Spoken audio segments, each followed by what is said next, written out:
भोज उसके साथ साथ चलने लगे और प्रति किसान को लगन देखकर राजा भोज बहुत प्रभावित हुए और वो बोले, भले आदमी, इस प्रकार तुम्हारी पत्नी थक जाएगी, थकावट की वजह से कोई दूसरा कार्य भी नहीं कर सकेगी।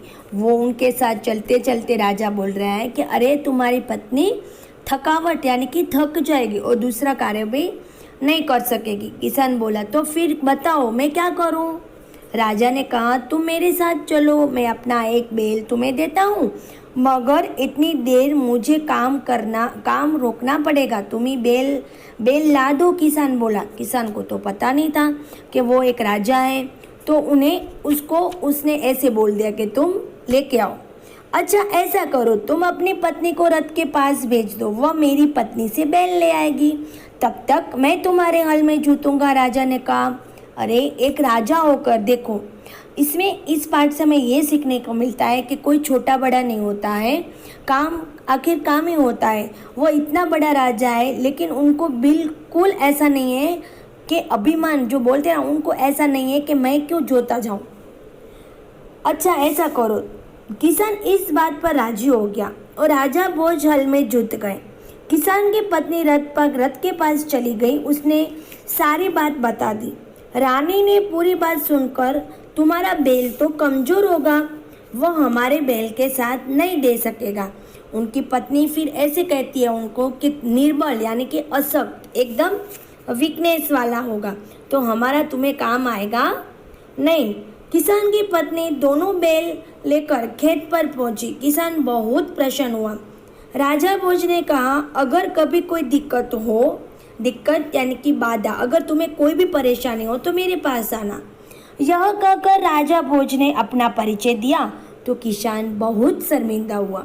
किसान को पता ही नहीं था कि जो इंसान मेरे से बात कर रहा है वो कोई राजा होगा। वो देखकर उन्हें बहुत अंदर लज्जित होना पड़ा। उसने राजा से बार बार क्षमा मांगी और राजा प्रसन्न होकर वापस चल दिए। उसने किसान के खेत में बहुत अच्छी फसल हुई। वह आश्चर्यचकित ठिकाना न रहा, देखता ही रह गया। हिस्से का राजा भोज ने जोता था, उसने मोती उगे थे, बाकी के हिस्से में उम्दा किस्म के गेहूं उगे थे। किसान बहुत प्रसन्न हुआ। किसान ने सारे मोती इकट्ठे कर राजा भोज के पास पहुंचा।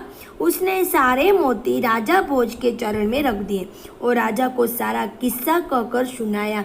किसान बहुत खुश हो गया और जो उनको ऐसे लगा कि राजा भोज ने जो मुझे दिया है तो मैं उनको ही दे दूं उनका जो सामान है, तो तुरंत ही वह राजा भोज के पास पहुंचता है और चरण में गिर पड़ता है। उनका हृदय एक भाव से अंदर प्रसन्नचित्त हो रहा है।